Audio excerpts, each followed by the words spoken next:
सोचा एक ऐसी दुनिया जहाँ लगभग 20 लाख साल तक बारिश होती रही बिना रुके, हर कोने में नमी, हर जमीन गीली, हर जंगल सोख। और इसी बारिश ने कुछ पुरानी प्रजातियों का दी एंड लिखा और नए राजाओं को जन्म दिया, डायनासोर। इस एपिसोड को कहते हैं कार्नियन पोलेवियल एपिसोड। चैप्टर 1, 20 लाख साल की बारिश। 234 मिलियन साल पहले ट्राइजिक पीरियड का समय अर्थ ने एक ऐसी बारिश देखी जो कभी किसी ने सोची भी नहीं थी। चैप्टर 2, वोल्केनोज ने शुरुआत की। इस ग्लोबल ब्रेकडाउन की शुरुआत हुई कनाडा की एक जगह से, व्रांगलेयर लार्ज इग्निस प्रोविंस। यहाँ के वोल्केनोज ने लाखों टन CO2 एटमॉस्फेयर में छोड़ दिए। गैसेस ने ग्रीन हाउस इफेक्ट को स्टार्ट किया और प्लेनेट का टेम्परेचर ऊपर गया। फिर क्लाउड्स बने और बारिश शुरू हुई और फिर कभी रुकी ही नहीं। चैप्टर 3, जब जीवन मिटा। ये बारिश एक ब्लेसिंग नहीं थी, ये एक मास एक्सटिंक्शन था। ओशन में 1/3 मरीन स्पीसीज खत्म हो गई, कोरल रीफ्स डिसॉल्व हो गए, लैंड पर भी कई एनिमल्स एक्सटेंड हो गए। पुरानी स्पीसीज गायब हो रही थी, लेकिन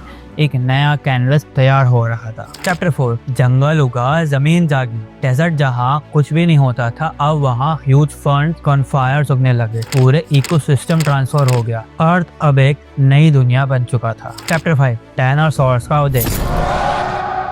इस पुराने मास एक्सटिंक्शन के बाद स्टेज खाली थी और यही था वो वक्त जब डायनासोर्स ने अपना पहला कदम अर्थ पर लिया। पहले ये छोटी छोटी प्रजातियां थी, लेकिन नए एनवायरनमेंट ने इन्हें थ्राइव करने का मौका दिया और धीरे धीरे डायनासोर सबसे पावरफुल लाइफ फॉर्म बन गए। ये बारिश उनके लिए कर्स नहीं थी, एक अपॉर्चुनिटी थी। चैप्टर 6, सबूत जो जमीन में छुप गए। आज भी scientist Europe, north America, south America और एशिया के सेडिमेंट लेयर्स में ये स्टोरी ढूंढ रहे हैं। फॉसिल्स में दिखते हैं कि पहले क्या था और बाद में क्या। कभी कभी दुनिया की सबसे बड़ी तबाही सबसे बड़ी नई शुरुआत बन जाती है। और ये बारिश नहीं होती तो शायद डायनासोर्स कभी डोमिनेट नहीं करते और हो सकता है हम भी नहीं होते।